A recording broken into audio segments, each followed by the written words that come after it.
ಮಂಗಳೂರಲ್ಲಿ ಮುತ್ತೂಟ್ ಫಿನಾನ್ಸ್ನಲ್ಲಿ ದರೋಡೆಗೆ ಯತ್ನ ನಡೆದಿದೆ. ಮಧ್ಯರಾತ್ರಿ ಬೀಗ ಒಡೆಯುವಾಗ ಸೈರನ್ ಮೊಳಗಿದೆ. ಹಾಗಾಗಿ ಪ್ಲಾನ್ ಫೇಲ್ ಆಗಿದೆ. ಏನಾಗಿತ್ತು ಅಂತ ನೋಡೋಣ. ಸೈರನ್ ನಿಂದ ಫಿನಾನ್ಸ್ ಕಚೇರಿಯಲ್ಲಿ ಕದೀಮರು ಲಾಕ್ ಆಗ್ತಾರೆ. ಹಾಗೆ ಈ ಫಿನಾನ್ಸ್ ಕಚೇರಿ ಇರುವಂತ ಸ್ಥಳಕ್ಕೆ ಪೊಲೀಸರು ದೌಡಾಯಿಸ್ತಾರೆ.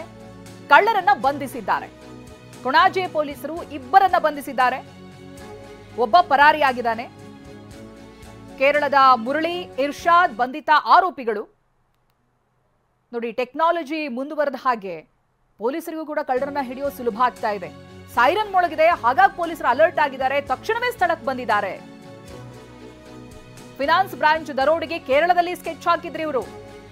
ನಿನ್ನೆ ಸಂಜೆ ಕೇರಳದಿಂದ ರೈಲ್ನಲ್ಲಿ ಬಂದಿರ್ತಾರೆ ಈ ಕದೀಮರು ಮಂಗಳೂರಿಗೆ. ದೇರ್ಲಕಟ್ಟೆ ಸಮೀಪದಲ್ಲಿ ಹೊಂಚ್ ಹಾಕಿ ಕುಳಿತಿದ್ರು ಕಳ್ಳರು.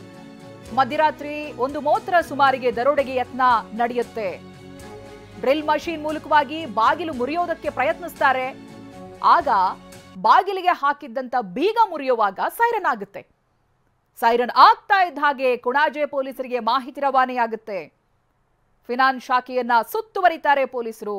ಇಬ್ಬರನ್ನ ಬಂಧಿಸ್ತಾರೆ. ಒಬ್ಬ ಪರಾರಿಯಾಗಿರೋದು ಗೊತ್ತಾಗ್ತಾ ಇದೆ. ನೋಡಿ, ಕೇರಳದಲ್ಲಿ ಕೂತ್ಕೊಂಡು ಇವರು ಮಂಗಳೂರಿನ ಫಿನಾನ್ಸ್ ಕಚೇರಿಗೆ ಕನ್ನ ಹಾಕೋದಕ್ಕೆ ಪ್ಲಾನ್ ಮಾಡಿರ್ತಾರೆ.